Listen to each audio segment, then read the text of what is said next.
Ce qui est juste et de ne pas le faire est l'un des plus grandes lâchetés de l'histoire. xam loo war a def te defoo ko moo gën a lâche ci histoire et que gouvernement bi xam nañ ñu waroon def te defuñu ko ba ñu rey doomi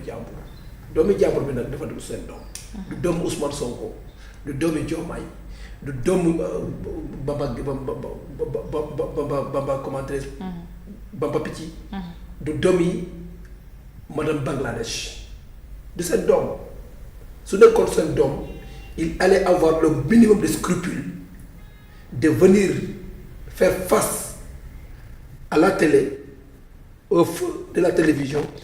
pour faire un gymnastique de contre-vérité, de manipulation avec des accusations attentatoires à la dignité des morts et à la dignité des étudiants. Cette gymnastique honteuse qui est l'illustration parfaite de l'effronterie, de l'arrogance de ce régime, véritablement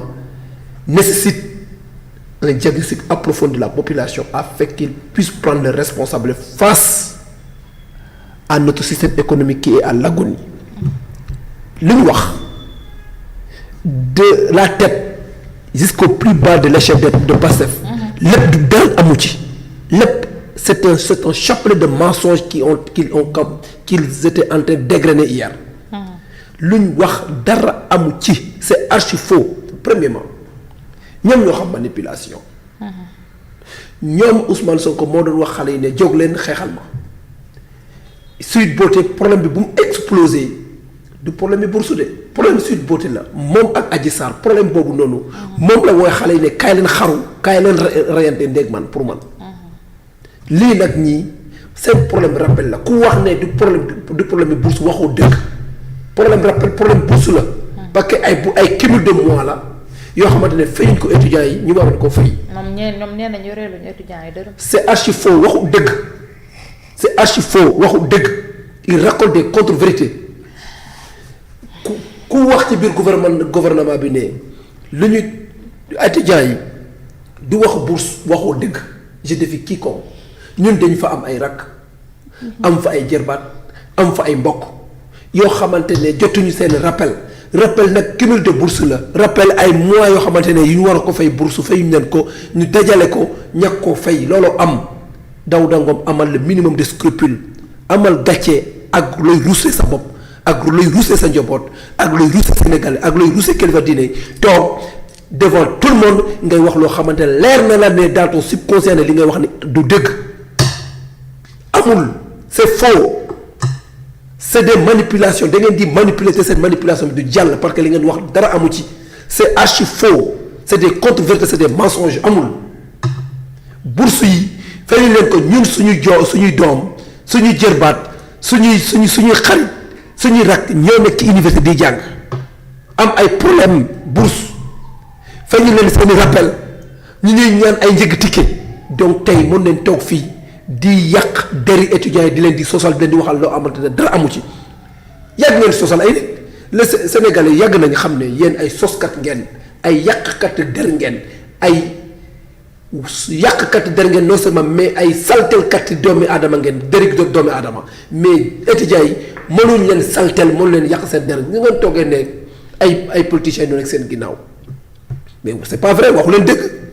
c'est faux ban politicien moo nekk seen ginnaaw étudiants yi su fekkee ne politicien moo nekk seen ginnaaw dinañ toog di tontin dinañ toog di nekk di saraxu ay lekk dinañ toog di dugg ci kër di saraxu ay lekk yor ay comment dirais-je ay calebasses di ñaan luñ jëndee ay lekk di toogal seen bopp di lekk mais li ma wane ne yéen li nga di wax dara amu ci bàyyi leen yàq der bàyyi leen lu ñuy wax déni de responsabilité arrêtez de fuir vos responsabilités ayez le minimum de scrupule am leen jom ak ngor toog ak Sénégal di leen di wax dëgg Sénégalais ils en ont marre de vos contre-vérités de vos discours là et de vos inepties là ce que vous faites c'est de la diffamation et Ousmane Sonko a diffamé les étudiants. loolu tax j'ai été très content maintenant nee naa leen nag ils sont habitués au fait diffamation moom. yàgg na Pastef sosal ay gor moom yàgg na Pastef yàq der Pastef mooy loi Pastef donc tey je pense que la responsabilité ñoom le responsable de tout ce qui s'est passé parce que ñoom étudiant bu njëkkee grève dañoo dem Khalif Bambilor bi ak Malick Gakou wala ñooñu nag avec tout le respect que je leur dois mort bi am ils sont responsables Malick Gakou ak Khalif boobu noonu ils sont responsables de la mort de cet étudiant ndax ñoo demoon ndax ñoom ñoo def intervention ñaan leen ñu bàyyi te xamoon nañ ne fii laa la ko waxee woon Fatima noonu naa leen ñaan nañ leen xalif bi jàmm moo ko tax a jóg ñaan na gars yi may nañ ko waaye dina am gàcce ndax ñu ngi ñaanal ñooñu duñ ci def dara duñ ci def tous parce que ñii dañoo soxor ay aigri lañ seen xol baaxul yéeneen kenn jàmm bëggaluñ kenn jàmm ñoom daal ñoom seen bopp ak seen nguur ak seen régime kese lañ faale tout le reste faale wuñ leen et que tey dëgg ñëw na loolu tax lu Napoléon Bonaparte doon wax le mensonge ne sert à rien car il ne trompe qu'une seule fois dans la vie et que on ne peut pas gouverner avec de la manipulation avec des contre-vérités mënu nekk dëgg mooy dëgg alxuraan daal dem ba bannir fen nit ki lu muy métti lu muy tar waxal dëgg te yàlla tax parce que ala kulli haal dëgg rek may mujj nee na quand le mensonge prend l'ascenseur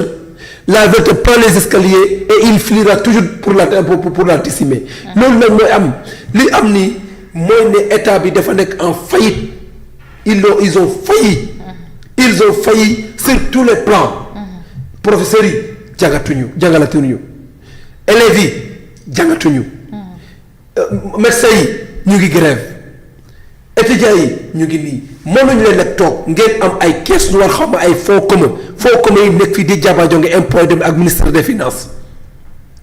ngeen toog am caisse noire de nekk di def ay tournée di emmerder Sénégal di tympaniser les Sénégalais di consommer ay millions de francs CFA xale yi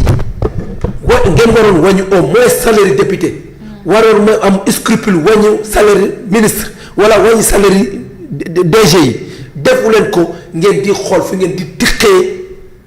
ay 40 000 mais c'est scandaleux ce qui se passe dans ce pays li am nag Bamba si di envoyé la léegi vidéo su ma ko mën a projet nga defal ma ko li mu wax amul gis nga ay cocktail molotov ñoom waa Pastef ñoom ñoo jàngal Sénégalais yi ak seen xalaat TV boobu la site boobu noonu ñoom ñoo jàngal Sénégalais yi naka lay defaree cocktail molotov naka lañ koy utiliser yan fay la cocktail molotov am Pastef ci seeni régime autant pour moi ci seeni opposition nga xam ne vous avez marché sur des cadavres vous avez trempé vos mains dans du sang pour accéder au pouvoir ci ngeen jàngal Sénégalais yi naka lañ defaree cocktail molotov ay ministre ci seen biir assumé publiquement ne ñoom dañoo bokkoon ci ñoom manifester kagulewu di manifester ay nit ñu nekk extérieur ñoom Moola ak ñoom comment dirais-je Tunkara ne ñoom ils ont financé des millions de francs CFA pour fabrication cocktail molotov pour yàq Sénégal pour jeter un discrédit sur la paix sociale et sur nos institutions pour totalement décimer le Sénégal du amati état loolu ngeen amoon yéene donc cocktail molotov ku nekk Pastef wala ku nekk avocat Ousmane Sonko wala ku nekk militant Pastef waroo wax ci cocktail molotov yéen a ko fi indi yu bon yooyu yu salte yooyu yu nga xam dañ toroxal doomu adama yooyu yéen a ko fi indi vous êtes l'épicentre de la violence vous êtes l'illustration parfaite de tout ce qui peut brimer de tout ce qui peut brader de tout ce qui peut détruire un état c'est yéen Bamba Cissé moom noonu yow yaa nekkoon avocat Ousmane Sonko di defal Ousmane Sonko lorsqu'on brûlait cette université et en ce moment vous n'avez jamais attaqué les étudiants là les vendeurs là qui avaient brûlé l'université mais plutôt par ricochet en réalité ils cautionnaient ça et puis ñoom ñoo di wax ndax mu ngi booy ndax boo yaa ngi taal Père Habib Sy fii dañ fi toog PCA Sénélec fii la toog di wax ne xale yaa ngi booyal c'est tellement ignoble et infâme ces comportements crapuleux ces gens-là peuvent rester aujourd'hui venir ici en 2026 pour nous faire des leçons de morale mais le ridicule ne tue pas tey la ne fekk nañ ay grenades lacrymogènes ci ay chambre université mais c'est faux mënul nekk xanaa ñoo ko fa dugal qui veut noyer son chien l'accuse de rage xanaa ñoo ko fa dugal comme ñoom fan la ñuy dem boo mën a jëndi ay grenades lacrymogènes xale yi fuñ mën a jaar étudiants yi fuñ mën a jaar boo jëndi ay grenades lacrymogènes ba di ko dugal ay chambre loolu amul c'est faux te opposition nag ñun duñ yéen quoi ñun duñ yéen ñun yar nañu ñun am nañ décence ñun am nañ lu ñuy rusee suñu bopp am nañ lu ñuy gëccalee suñu bopp parce que université suñuy rak ak suñuy doom ñoo fa nekk ak suñuy jërbaat rus nañu toog di manipuler ay jeunes pour que ñu xaru pour suñu combat politique on ne le fera pas si nous voulons nous battre nous allons faire face te que pays bi ñu ñoo ko defar université Cheikh Anta Diop. campus ñaata campus social le président tabax ñaata bâtiment le président tabax foofu pour defar logement ñaata lii la jënd plus de 200 lits 2000 lits autant pour moi la jënd defar ñetti campus social yoo xam ne pour fu étudiants yi nekk la yokk seen bourse jël ko 36 000 yóbbu ko 40 000. jël comment dirais-je restauration bi wàññi ko de 75 francs lu doon jar 150 mu def ko 50 francs lu doon jar 75 mu def ko 50 francs kooku noonu ñun amuñu jot toog di manipuler suñuy rak ak suñu jarbaat pour ay combat politique yéen a xam loolu yéen ñi nga xam ne combat Sweet Beauté ngeen jëloon brandir ko pour toroxal Sénégal pour yàq Sénégal pour taal Sénégal vous avez tout fait tous les mots qui peuvent gangréner un État tous les mots qui peuvent détruire un tissu social tous les mots qui peuvent entraîner la faillite de l'État vous l'avez utilisé lors de votre opposition pour atterrir pour venir accéder au pouvoir ñun nag on n'est pas dans cette galimatias et dans ces synepsis ces accusations là loolu tax je demande à tous les avocats du Sénégal épris de vertu et de justice d'accompagner les étudiants sur la plainte qu'ils ont portée sur Ousmane Sonko parce que Ousmane Sonko lu wax dara amu ci ñoom duñ mës a assumer ses responsabilités économie baaxut mu ne det caché c'est faux det caché ñëpp xam nañ amul dem nañ mbënd ba Fuuta Matam ñu ne 8 milliards dara furaas Touba xaalis ba furaas Kolda ak xamante Kédougou ak ñooñu xaalis ba tey furaas ñii ñooy Bakel agriculteurs yi 50 milliards yu mu waxoon ne dinañ ko dépensé pour béykat yi ba tey furaas duñu ay waxkatu dëgg c'est ça la vérité ñun nag on assume toutes les conséquences qui peuvent en subvenir de notre déclaration ñoo tey wax ko parce que du ngeen ay waxkatu dëgg c'est ça la vérité je suis vraiment meurtri parce que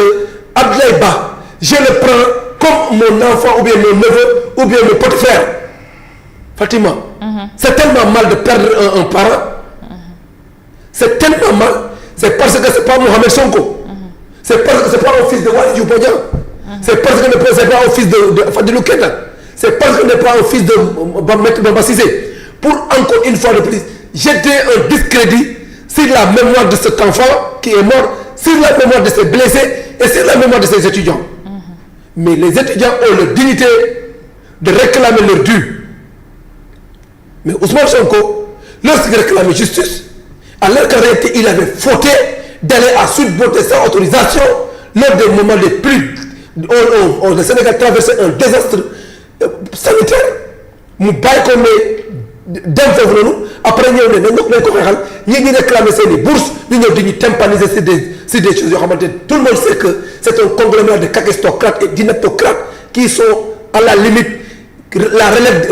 l'illustration de l'indignité politique parce que lii baaxul nañ génn ci lii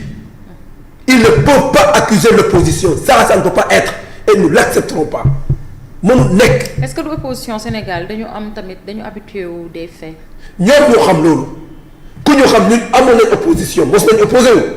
ñun opposé wu nañ de 2008 en 2011 on n'a jamais utilisé les étudiants comme des chairs à canon on n'a jamais utilisé les jeunes comme des chairs à canon man je suis jeune est-ce que man nit mën na ma utiliser ci politique li ma def c'est parce que damay assumer samay déclaration lu ma def c'est parce que dama ko assumer mais man Ablaye Diagne bi nga xam ne mooy suñu coordonnateur des jeunes c'est un cadre au ministère des finances mais kenn mënu ko manipuler ci ay affaires on n'est pas dans ça nous savons que le pouvoir est divin et que le pouvoir temporel et le pouvoir spirituel dafa am nous parvenons à faire la séparation des choses le temporel et le spirituel yàlla moo am nguur nee na dama koy jox ku ma soob ku ma neex mais su ma koy nangu dama koy foqarti loolu lañ gëm et que la conquête du pouvoir doit être pacifique et le pouvoir se prend par le biais des urnes ñun loolu lañ gëm te loolu la ñuy doxee ñii nag ñoom ñoo xam vandalisme ñoom ñoo xam comportement pyromane ñoom ñoo xam nañ ñooy defar ay cocktail molotov ñoom ñoo xam naka la ñuy def appel à l'insurrection appel à la violence